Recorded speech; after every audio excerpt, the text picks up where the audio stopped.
Depuis lors, comme vous le savez, notre pays fait face à une adversité totale, d'un côté de la part de tous les acteurs externes qui voudraient nous voir revenir dans leur giron, et de l'autre, des traîtres internes qui se sont compromis avec les intérêts étrangers et se sont adonnés à l'accaparement frauduleux de nos ressources publiques.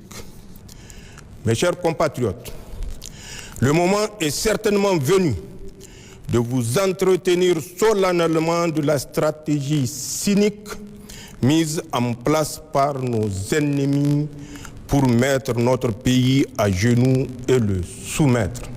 D'abord, sous le coup de la surprise et de la colère, nos ennemis, comme vous le savez, ont décidé d'un embargo inédit et inhumain contre le peuple nigérien pour donner à leur agression militaire contre notre pays toutes les chances de réussir.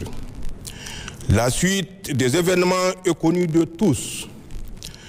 Notre grand peuple, soutenu par ses frères du Burkina et du Mali, a su victorieusement y faire face avec dignité, résilience et détermination.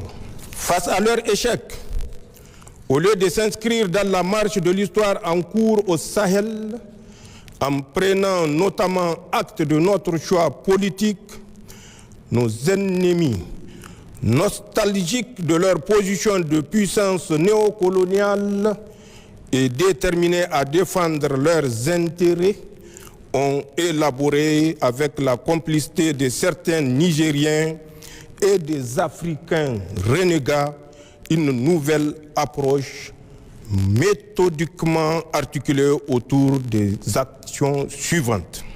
1. Une cabale médiatique organisée contre le Niger, ses pays frères, ainsi que leurs dirigeants à tous les niveaux.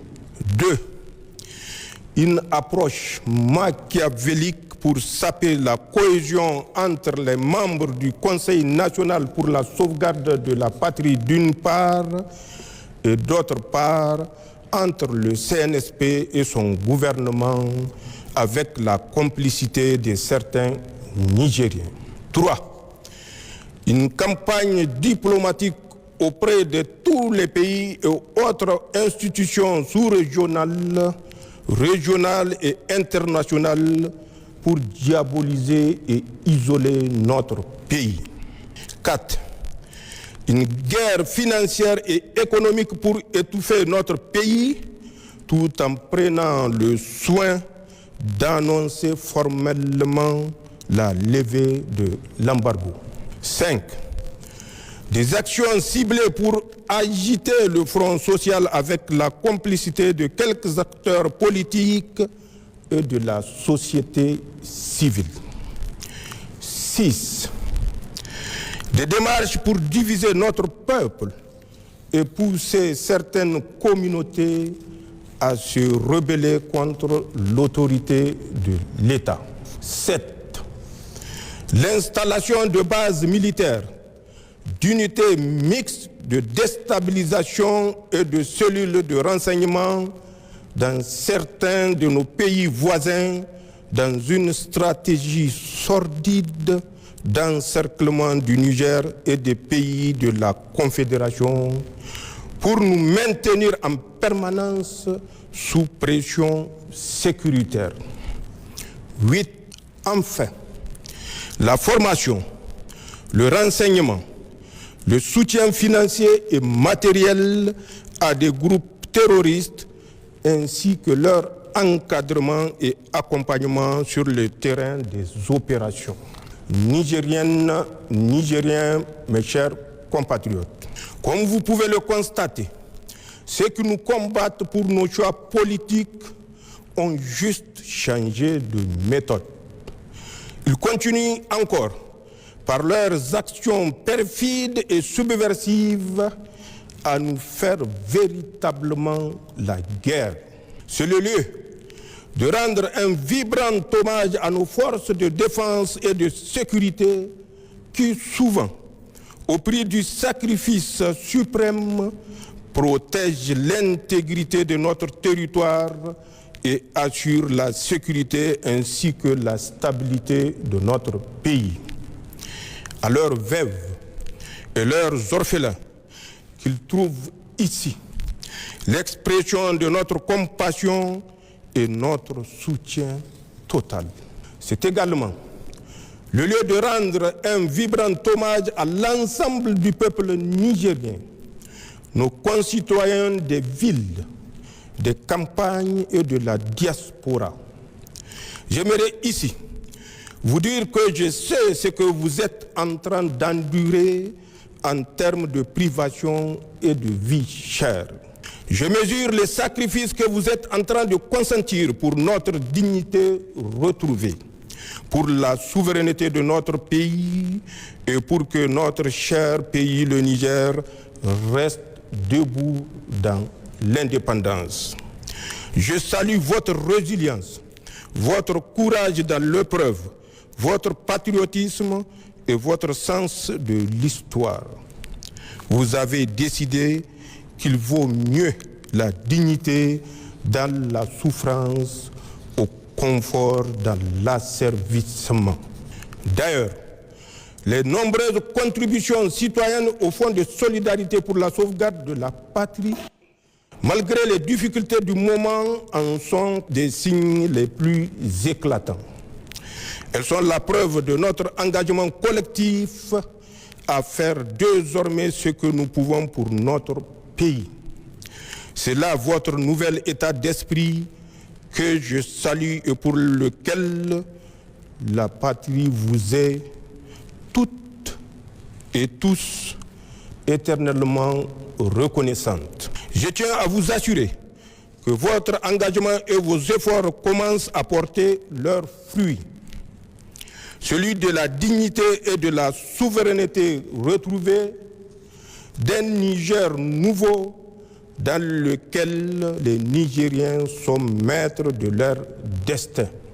Pour ma part, je tiens à réitérer mon serment solennel de ne jamais trahir vos aspirations et d'œuvrer avec vous, ensemble, à la réalisation de nos objectifs communs d'indépendance, de paix, de sécurité et de progrès pour le bonheur de tous. Nigériennes, Nigériens, mes chers compatriotes, ce 66e anniversaire est l'occasion de prendre un vibrant hommage aux pères fondateurs de notre République qui ont accompli la mission de leur temps avec les moyens à leur disposition. Force est cependant de reconnaître que pour de nombreuses raisons, parmi lesquelles le corset néocolonial qui a lourdement limité les marges de manœuvre de nos pays, mais aussi l'assujettissement volontaire et zélé de certains de nos dirigeants, la véritable souveraineté est à conquérir. Après 66 ans, la bataille pour l'effectivité et l'efficacité de notre État reste entièrement à être menée. Or, de la même manière qu'il ne saurait exister de véritable État sans souveraineté, il ne saurait y avoir de développement sans État souverain. Seul un État souverain peut se développer. Il n'y a pas de précédent historique d'un État sous domination qui a réussi à se développer.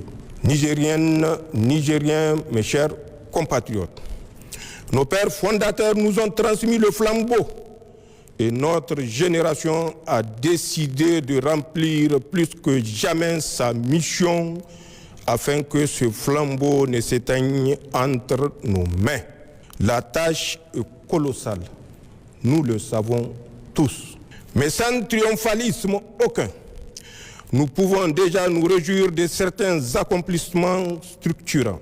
ce que le peuple nigérien a réussi depuis le 26 juillet 2023 avec la prise du pouvoir par le Conseil national pour la sauvegarde de la patrie, c'est d'inscrire notre pays dans une nouvelle trajectoire qui, cette fois-ci, est porteuse d'espoir. Ce que nous avons réussi, c'est de renvoyer de notre pays, sans haine ni violence, les forces étrangères qui entravaient notre souveraineté et empêchaient véritablement à nos forces de défense et de sécurité de monter en puissance pour accomplir efficacement leur mission. Ce que nous avons réussi, c'est de dénoncer tous les contrats, textes législatifs, traités et conventions injustes qui ne vont pas dans le sens de l'intérêt du Niger et qui freinent le développement de notre pays. C'est un signal fort pour tous ceux qui ont l'habitude ou ont l'intention de dominer ou de piller le Niger que désormais notre pays défendra ses intérêts sans complaisance. Ce que nous avons réussi, c'est l'affirmation de notre souveraineté sur nos ressources naturelles longtemps spoliées et pillées par des puissances étrangères et leurs valets locaux. Ce que nous avons réussi, c'est l'unité de notre peuple sur des questions d'intérêt national. Désormais, tous les Nigériens regardent dans la même direction, celle qui préserve les intérêts supérieurs de notre pays. Labussanino, Zentieng Assani. Ce que nous avons réussi, c'est de réveiller le patriotisme des Nigériens longtemps foulés aux pieds par des individus au service des intérêts personnels ou partisans et claniques, ou pire, à la solde des organisations mafieuses ou de puissances étrangères. Ce que nous avons réussi, c'est le soutien sincère de la population au gouvernement qui font désormais corps pour garder le pays sur la voie du développement. Ce que nous avons réussi, c'est de prouver que le Niger peut tenir debout, faire face courageusement avec succès au terrorisme, payer ses fonctionnaires, assurer ses dépenses de souveraineté de façon générale, bref, vivre sans la prétendue ascendance souvent utilisée pour menacer ou humilier les Nigériens.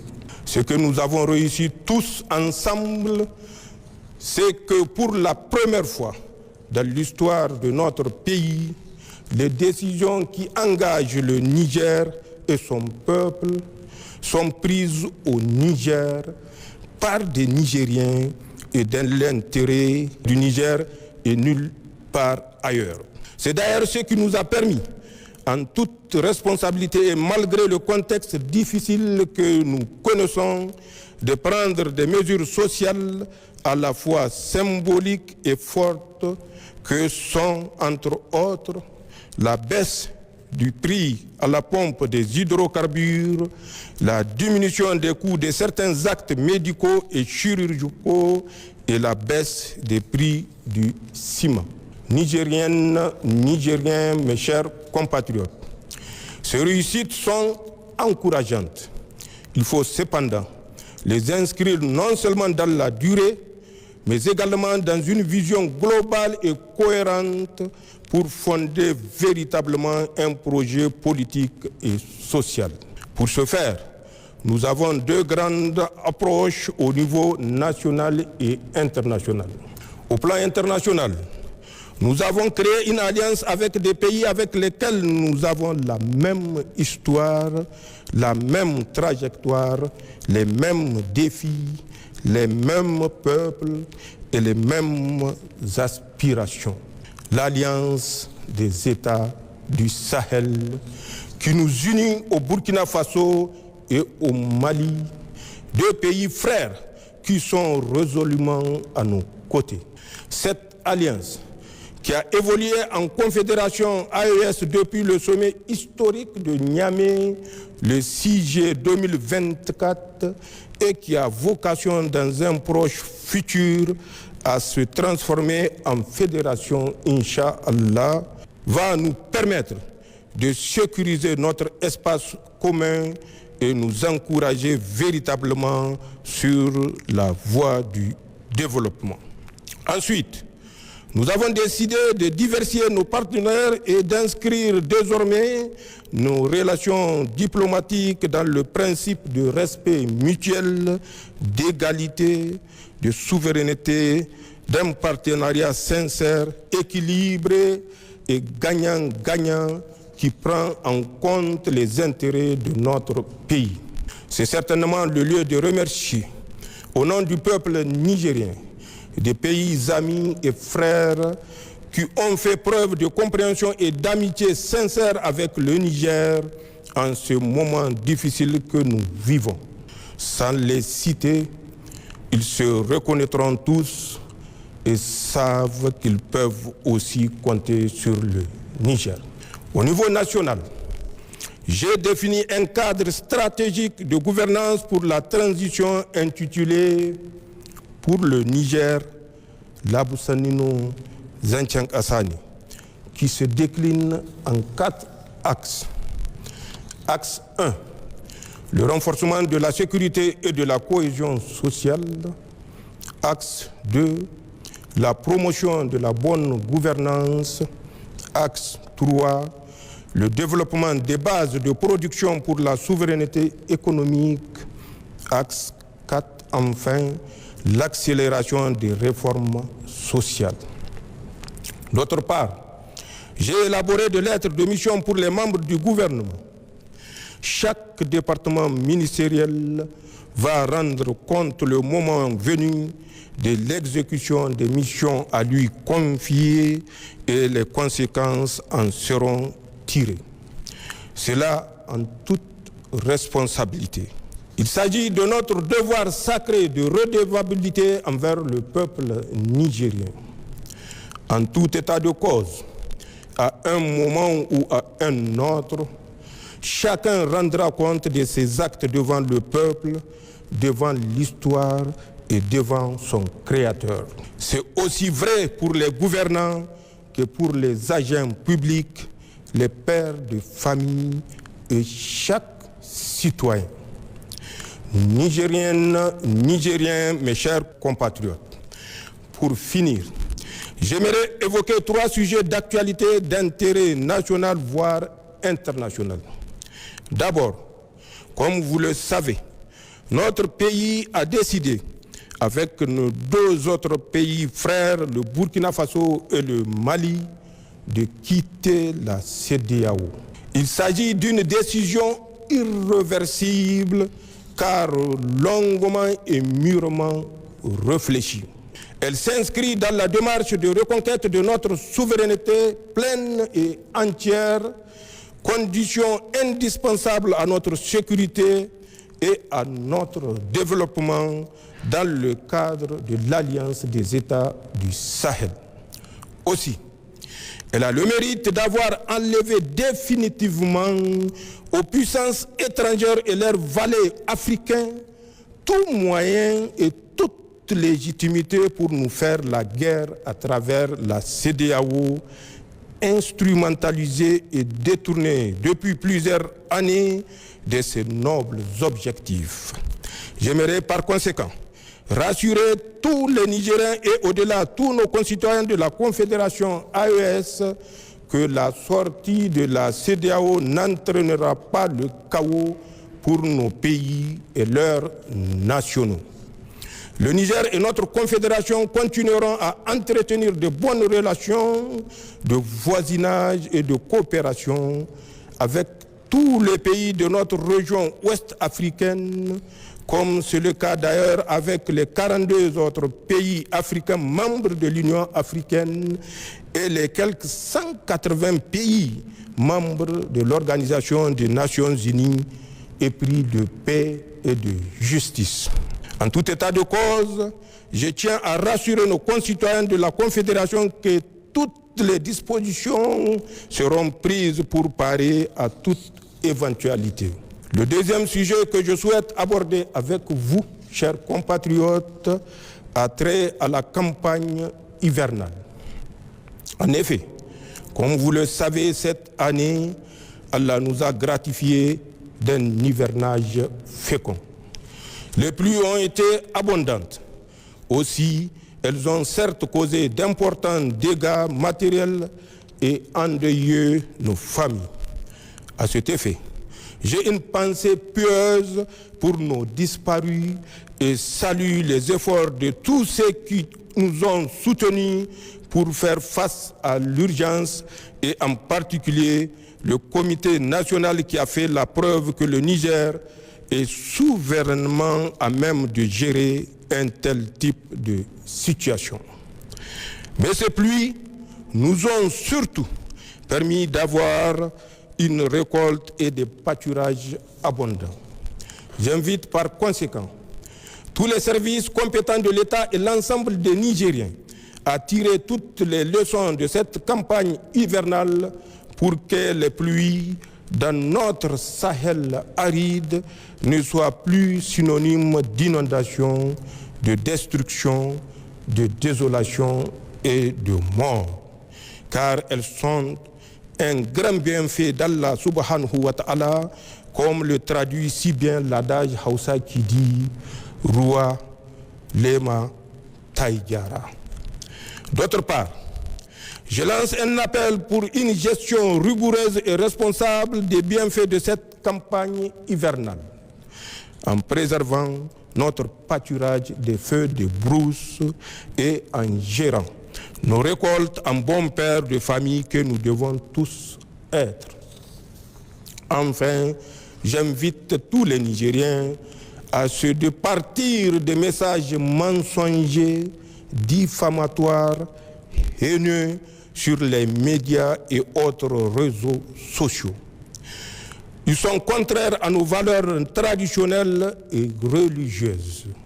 Ils participent à nous distraire pour nous éloigner du vrai débat public sur nos intérêts vitaux et stratégiques à un moment où nous sommes véritablement en guerre contre nos ennemis qui tentent par tous les moyens de briser notre vivre ensemble pour empêcher notre marche résolue vers le progrès. C'est dire que l'heure est plutôt à la vigilance pour déjouer la campagne d'intoxication et de désinformation entreprise par les sponsors du terrorisme au Sahel pour saper le moral de nos troupes, inciter à la haine ethnique et briser notre cohésion sociale héritée de nos ancêtres. Nigériennes, Nigériens, mes chers compatriotes, au terme de mon allocution, je tiens à rendre un hommage sincère et mérité à tous ceux qui se sont mobilisés et continuent de se mobiliser pour défendre notre dignité et notre souveraineté.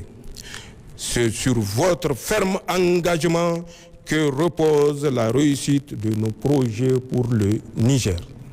Je prie Allah, le Créant et le Miséricordieux, qu'il accorde son paradis éternel à nos frères et sœurs, militaires comme civils, victimes du terrorisme, et souhaite un prompt rétablissement aux blessés. À tous, sachez que votre sacrifice et vos efforts ne seront pas vains. Le Niger est sur la bonne voie, celle du progrès pour tous ses fils. Aussi, j'invite chaque Nigérien à se forger l'intime conviction que le Niger est notre bien commun. Il nous appartient à tous et non pas à une quelconque puissance étrangère ou à une quelconque organisation régionale ou internationale. Il revient par conséquent à nous, Nigériens, et à nul autre individu, pays ou organisation, non seulement de protéger notre pays pour le ICO au niveau des pays prospères, mais également d'en tirer la détermination pour ne céder à aucune menace, aucune injonction d'où qu'elles viennent. Intégrons donc définitivement que le Niger, terre de nos ancêtres, est éternel et que les difficultés de l'heure sont nécessairement passagères. Leur intrigue, leur sursis en espérant que la Confédération s'effondre dans les mois à venir, ainsi que leur plan satanique de déstabilisation échoueront sans aucun doute, Inch'Allah, face à notre détermination et avec l'aide d'Allah.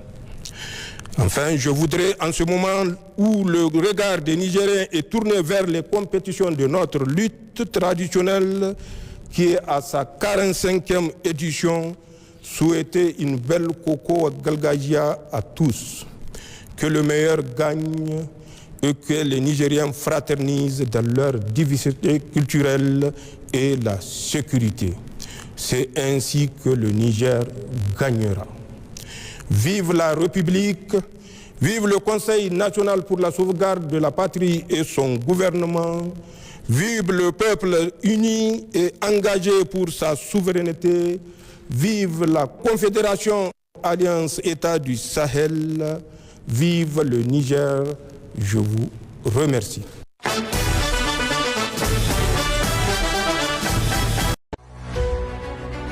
La conquête de la souveraineté passe avant tout par l'exploitation des ressources nationales au profit de nos populations.